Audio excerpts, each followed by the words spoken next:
Okay, Bismillahirrahmanirrahim. Assalamualaikum warahmatullah. Next, we go into topic number 2, that is activity-based costing. This will be in chapter 4 of your textbook. Okay, so chapter 4 of your textbook on activity-based costing, or ABC in short.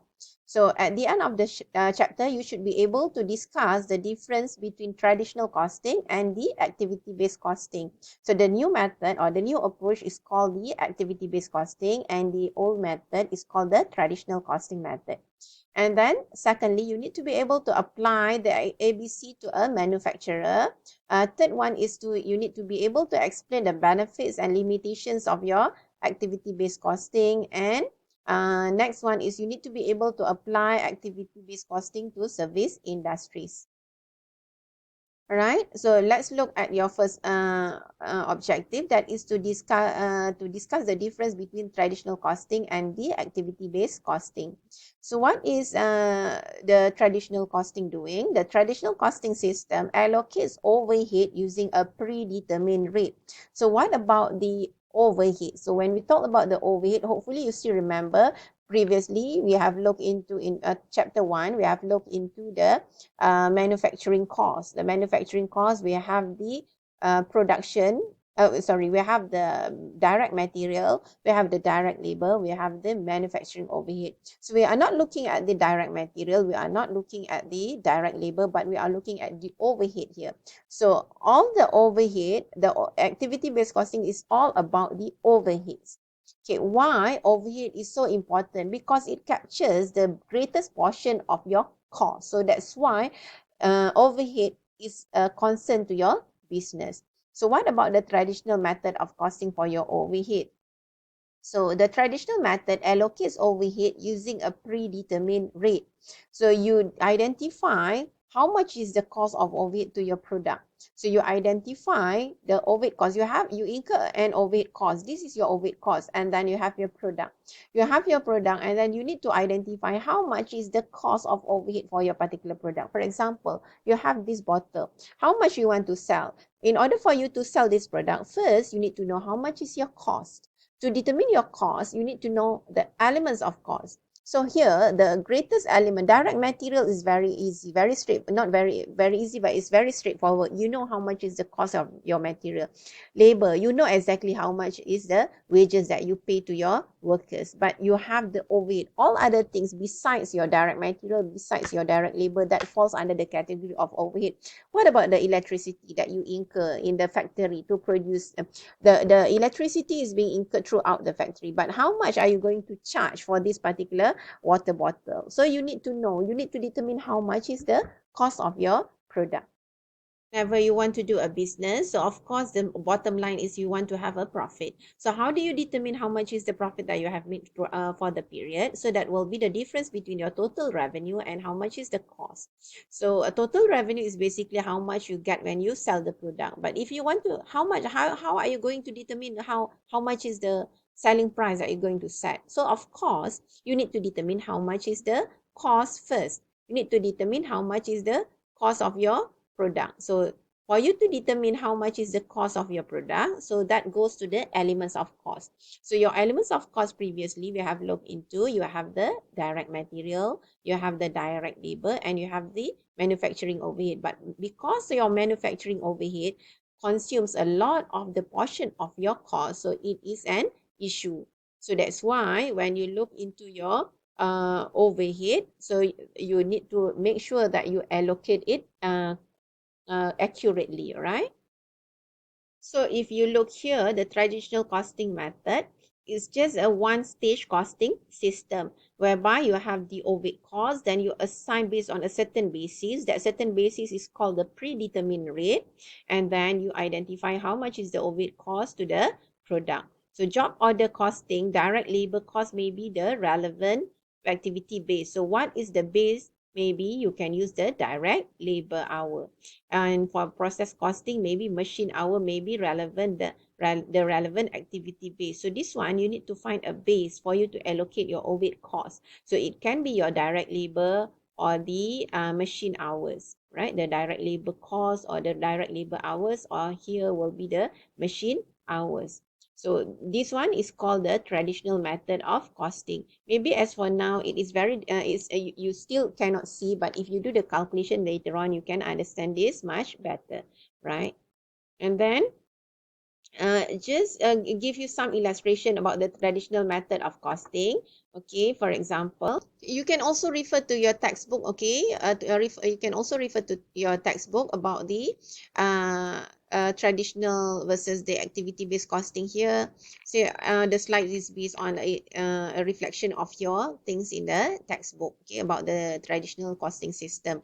So this one we will look into Atlas company, okay, two abdominal fitness product, the app bench and the app coaster. Hold on. Okay, this one, Atlas company produces two abdominal fitness products, the app bench and the app coaster. So you have two products, okay, the app bench and app coaster. And then given to you, the direct material cost per unit is 40, we take that as 40 ringgit, okay.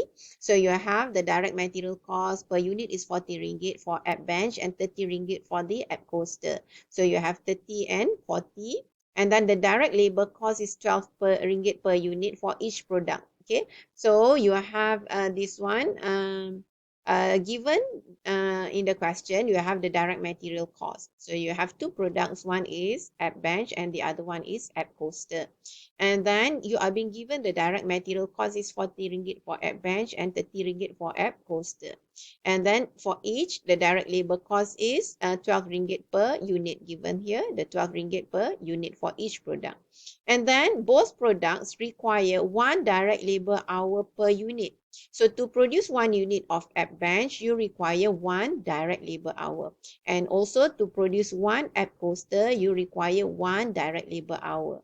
And then both products are allocated overhead cost of 30 ringgit per unit. So in this case, you allocate 30 ringgit per unit for each product. So here you will have the total direct cost per unit as 82. Um, or total cost per unit as 82 and this one as 72. Next, why do you need the new approach that is the activity-based costing?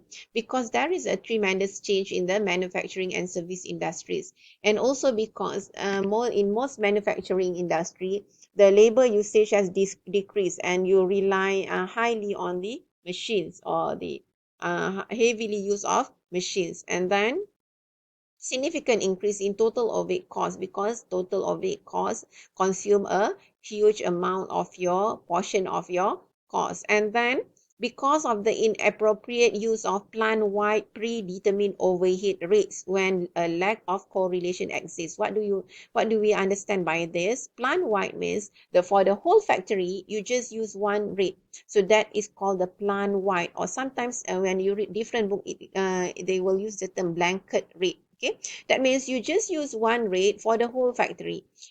So why it is inappropriate? Because there is a lack of correlation exists. So you need to identify each and every case or every activities. So when you do the activity-based costing, then you will understand this better. And then complex manufacturing processes may require multiple allocation basis. So instead of using a single rate or plant-wide rate or blanket rate, you would say that multiple basis is more appropriate to be used. Why? Because it reflects the amount of overhead consumed for each of these activities. So that's why you use the activity-based costing. So what is basically activity-based costing?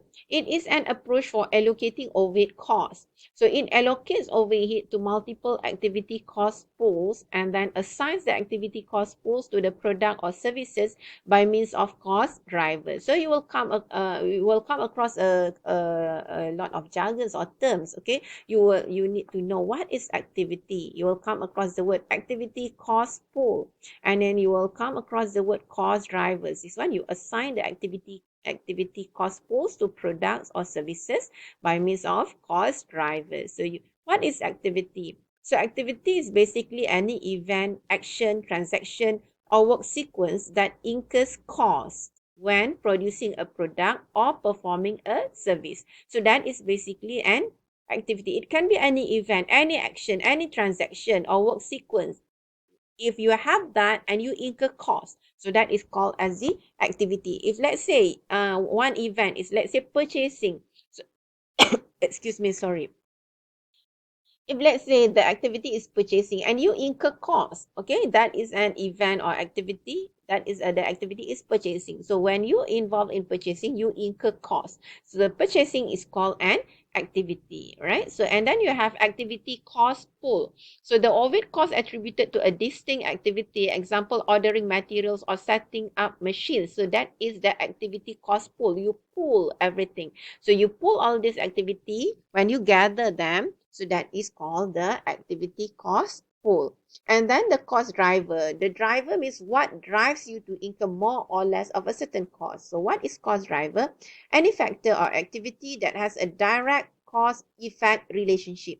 Okay, direct cause effect relationship with the resources consumed. So that is the cost driver. What drives you to incur more or less of a certain cost? If let's say you have a distance, you drive a car, and then you drive a car within 10 kilometers, and then within 100 up to 100 kilometers. So of course when you drive 100 kilometers, you will incur more cost. Okay, what drives you to incur more or less of a certain cost? So for example, the mileage, the distance, that will be the cost driver. What drives you to incur more or less of a certain cost of the consumption of your fuel, okay, or your petrol cost. So the petrol cost is being driven by the mileage or the distance that you drive. Okay, so that is your cost driver. So that is basic things that you need to know before we go into more detail of the calculation of activity-based costing. So with that, I thank you.